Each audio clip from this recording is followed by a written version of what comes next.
Welcome back to my YouTube channel. ඔන්න එහෙනම් මම අද ඔයාලට කියලා දෙන්න යන්නේ ඔයන්න කම්මැලි වෙලාවට හදාගන්න පුළුවන් රසම රස බත් එකක්. ඉතින් මේක අපිට එකම පොට් එකේ හදන්න පුළුවන් නිසා වැඩි වැඩ නැතුව ඉක්මනින්ම හදාගන්නත් පුළුවන්.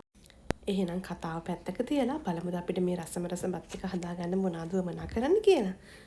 මෙතන තියෙනවා මම උයාගත්ත හාල් කෝප්ප දෙකක විතර බත්. මෙතනදී ඔයාලට කලින් උයලා ඉතුරු වෙලා ෆ්‍රිජ් එකේ දාලා තිබිච්ච බත් එකක් වුණත් පාවිච්චි කරන්න පුළුවන්. ඒ වගේම තමයි මම අද එළවලු විදිහට පාවිච්චි කරන්නේ. ගෝවා ටිකක් ලොකුවට කපාගෙන තියෙනවා. ඒ වගේම මාළු මිරිස් කරල් දෙකක් විතර මේ වගේ පුංචියට කපාගෙන තියෙනවා. කැරට් කොටු හැඩයට කපාගෙන තියෙන ටිකක් පුංචිවට. ඒ වගේම තමයි ලීක්ස් ගහේ කොළ කොටසත් මෙතන තියෙනවා. ඒක මම පාවිච්චි කරන්නේ බත් එක ඔක්කොම හදලා ඉවර වුණාට පස්සේ අන්තිමට බත් එකට ලස්සන කොළ පාටක් දෙන්න ඕන නිසා. ඊළඟට මම බිත්තර 4ක් විතර මේ වගේ ලුණු ගම්බිරිස් දාලා චුටක් බීට් කරගෙන තියෙනවා. ඔයාලට ගෙදර තියෙනවා නම් මේ වෙලාවේ මස් මාළු නැත්නම් ඉසෝ වගේ දේවල් උනත් පාවිච්චි කරන්න පුළුවන්. අද මට ගෙදර ඒ දේවල් නැති නිසා මම බිත්තර තමයි මේ බත් එක රස කරගන්න පාවිච්චි කරන්නේ.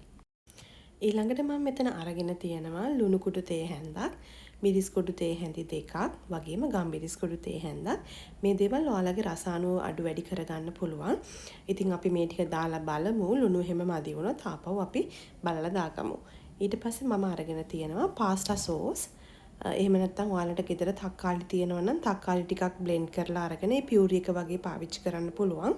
අද මට ගෙදර තක්කාලි නැති නිසා අද මම පාවිච්චි කරන්නේ පාස්ටා සෝස්. ඒ වගේම අපිට අවශ්‍ය වෙනවා ඔරිගානෝ, තයිම් වගේ ඉටාලියන් ස්පයිසස් ටිකක්. ඒත් එක්කම ටෙම්පරාදු කරගන්න අපිට ඕනේ මම මෙතන අරගෙන තියෙනවා ලොකු ලුණු ගෙඩි දෙකක්, ටිකක් ලොකු කෑලි විදිහට කපාගෙන. ඒ වගේම ඉඟුරු සුදු ලුණු චුට්ටක් තලාගෙන තියෙනවා. ඒ වගේම ලොකු කොච්චි කරලක් මම පාවිච්චි කරනවා. ඒකිනුත් අමුතුම රසයක් මේ බත් එකට එනවා. ඒ වගේම තමයි බේ ලීව්ස් 3ක්. ඒ වගේම මම ලීක්ස් ගහේ කඳ කොටසෙන් මේ විදිහට ටිකක් කපාගෙන තියෙනවා. ඒකත් මේ බත් එකට මේ විදිහට ටෙම්පරාදුවට දාගත්තාම ගොඩක් ලොකු රසයක් අපිට ගන්න පුළුවන්. මේ ඔක්කොම දේවල් ටෙම්පරාදු කරගන්න මම පාවිච්චි කරන්නේ මාගරීන්. හරි, දැන් අපි බලමු මේ රස බත් එක කොහොමද හදාගන්නේ කියලා. මං කියවනේ එකම එක පොට් එකයි අපි මේකට පාවිච්චි කරන්න කියලා. එහෙනම් ටිකක් ලොකු භාජනයක් අපි ලිපේ තියලා රත් කරගෙන ඒකට අපි මේ විදිහට මාගරින් එකෙන් ටිකක් දාලා අපි මුලින්ම මාගරින් ටික රත් වෙනකන් මේ විදිහට පෑන් එක ලිපේ තියාගමු. ඊට පස්සේ මේ විදිහට අපි සූදානම් කරගත්ත බිත්තර ටික දාලා ඒක හොඳට ස්ක්‍රැම්බල් වෙන විදිහට හදාගෙන මම ඒක මේ පෑන් එකෙන් වෙනත් භාජනයකට මාරු කරගන්නවා. දැන් මේ ඔයාලා දකින්නේ මම ස්ක්‍රැම්බල් කරගත්ත එග් එක. ඊළඟට මම ආපහු ඒ පෑන් එකම ලිපේ තියලා ඒකට තවත් මාගරින් මේස හැන්දක් විතර දාගන්නවා. දැන් ඔයාලට පේනවා ඇති ලිපේ ගින්දර වැඩි නිසා පෑන් එකත් රත් වෙලා තියෙන නිසා මේ වගේ දුම යනවා. ඔයාලා මතක තියාගන්න ලිපේ ගින්දර ටිකක් අඩු කරලා තියාගන්න. මොකද පෑන් එක ගොඩක් රත් වෙලා තියෙන්නේ. ඔන්න දැන් මම එකතු කරගත්තේ තලාගත්ත ඉඟුරු සුදු ලුණුයි බේ ලීව්ස්ුයි. ඒකත් මේ බටර් එකේ හොඳට ටෙම්පරාදු කරගමු. මේ ඔයාලට පේනවනේ චුට්ටක් රන්වන් පාට වෙනකන් ටෙම්පරාදු කරගන්න ඕනේ. ඊළඟට මම දැන් ලොකු ලුණු ටික මේ ටෙම්පරාදු එකට එකතු කරගන්නවා. ඊළඟට කපාගත්ත කොච්චි ටිකත් එකතු කරනවා. ලුණු ටිකත් හොඳට සුවඳ එනකන් අපි මේ බටර් එකත් එක්ක හොඳට ටෙම්පරාදු කරගමු. ඔන්න දැන් මිනිත්තු කිහිපයකට පස්සේ මම ලුණු තේ හැඳි භාගයක් විතර මේ වෙලාවෙදි දාගන්නවා. එතකොට මේ ලුණු ටික ගොඩක් ඉක්මනට අපිට මලව ගන්න පුළුවන්.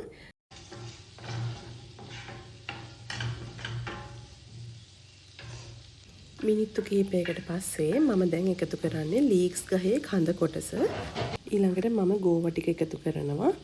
ඒත් එක්කම කැරට්, මාළු මිරිස් මේ අපි සූදානම් කරගත්ත ඔක්කොම එළවලු ටික දැන් මම මේ වෙලාවේදී එකතු කරගන්නවා. ඔයාලට ගෙදර තියෙනවා නම් බෙල් පෙපර්, එහෙම නැත්නම් බෝන්චි, ඒ වගේ දේවලුත් මේ බත් එකට පාවිච්චි කරන්න පුළුවන්.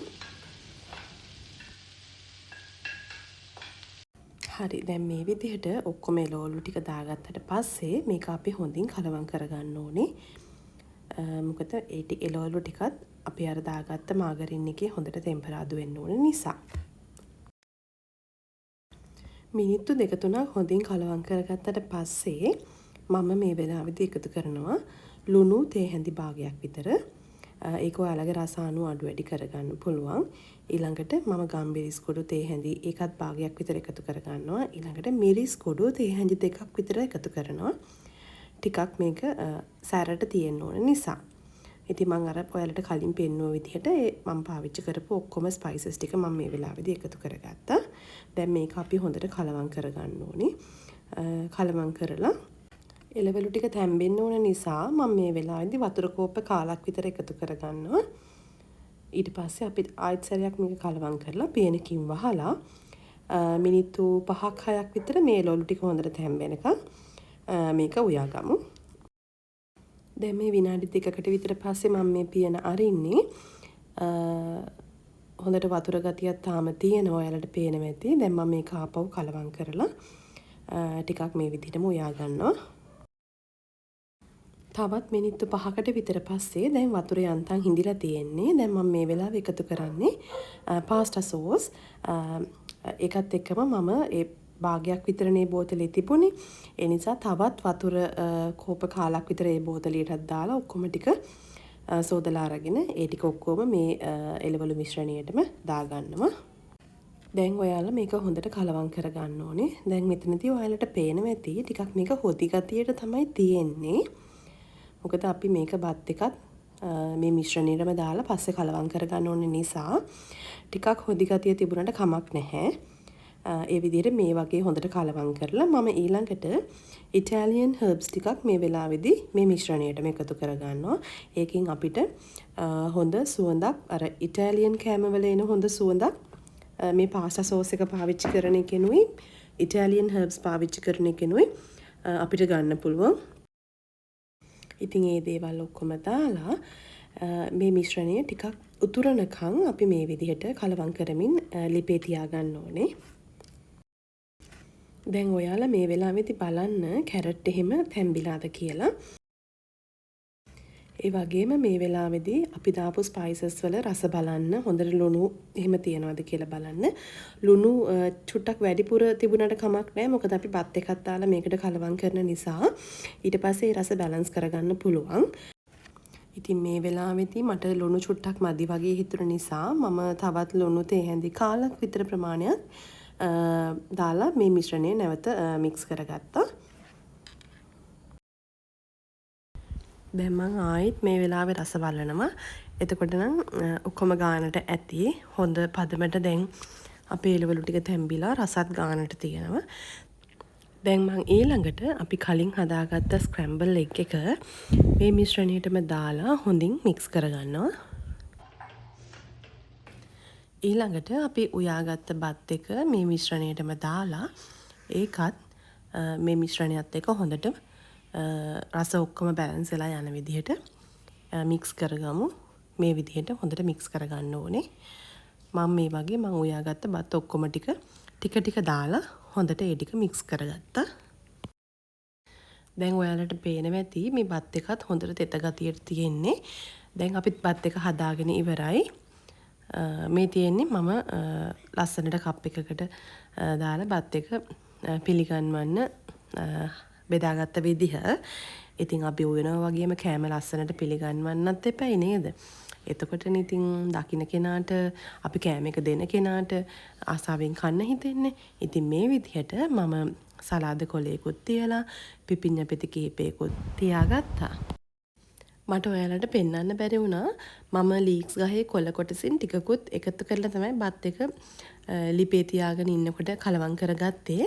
තව ටිකක් මම ඉතුරු කරගත්ත මේ විදිහට උඩින් දාන්න. ඒත් එකම මම මුද්දරස් බලන් ටිකකුත් උඩින් දාගත්තා. එතකොට බත් එක කද්දි තවත් රස නිසා.